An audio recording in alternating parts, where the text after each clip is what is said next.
When you think of the greatest actors of the last 50 years, one name always comes up: Denzel Washington.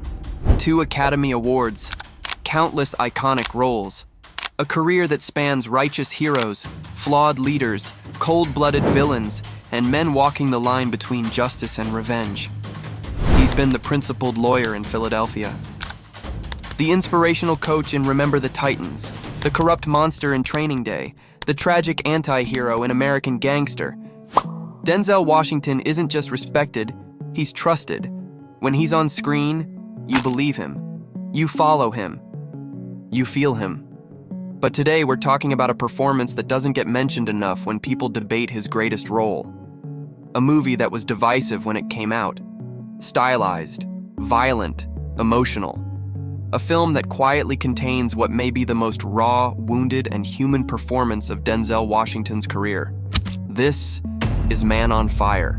Released in 2004 and directed by Tony Scott, Man on Fire doesn't look like a traditional prestige drama.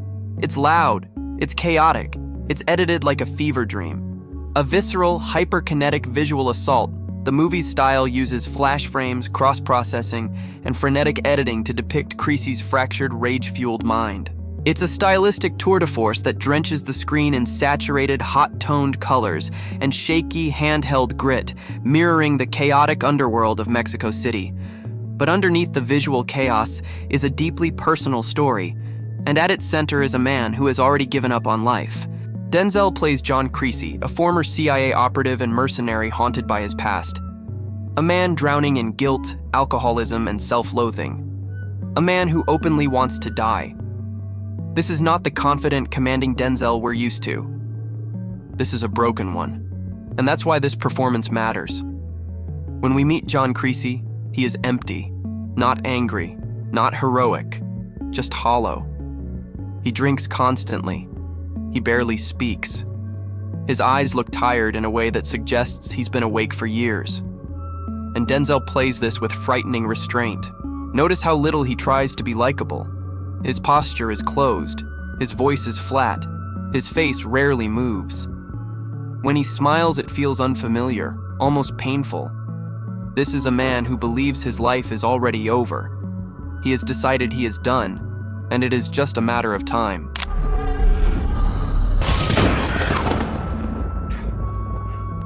And then, he meets Peta. Peta, played by Dakota Fanning, is the emotional core of Man on Fire. And the relationship between Creasy and Peta is what elevates the film from a revenge thriller into something tragic and profound. At first, Creasy keeps his distance, but slowly, almost against his will, Peta pulls him back into the world. Denzel's performance here is subtle brilliance. Watch how his body language changes, how he stands straighter, how his eyes soften, how his voice gains warmth. There's a scene where Peta asks him if he loves her. Creasy doesn't answer right away. When he finally does, it's not dramatic. It's quiet, vulnerable. And in that moment, you realize something crucial.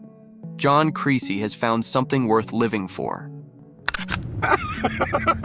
That's good. That's very good. I just had a Coke. Then comes the kidnapping. And everything changes.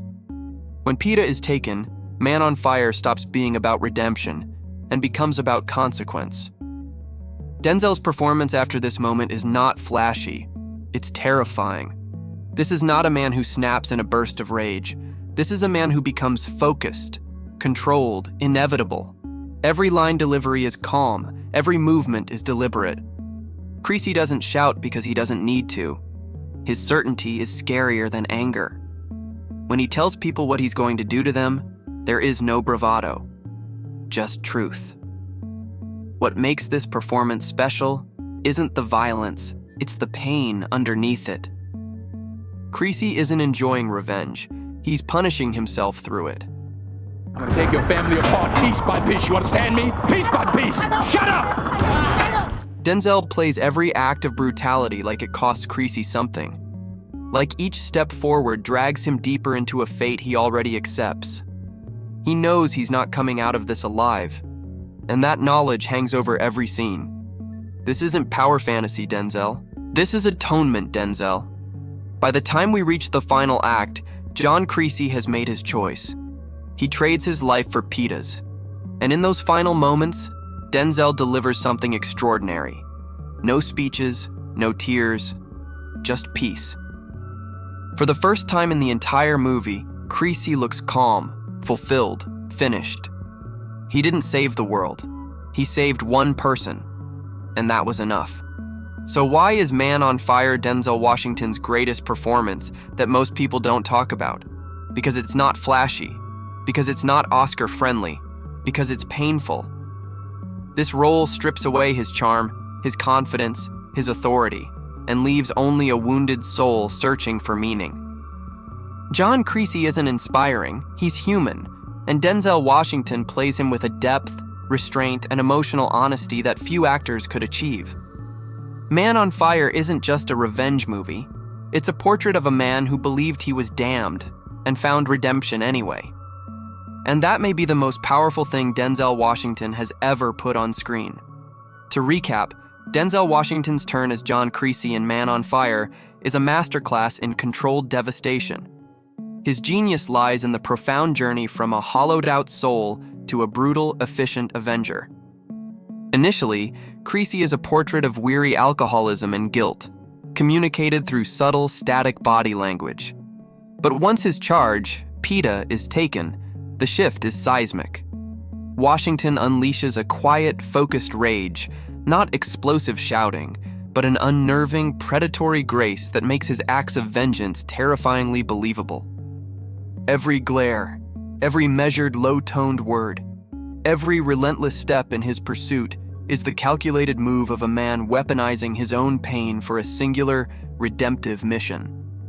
Rewatch it to see this seamless transformation, recognizing his performance as the raw, emotional anchor that elevates a stylish action thriller into a powerful modern tragedy. And by the end of the movie, you will have witnessed a genius at the top of his game.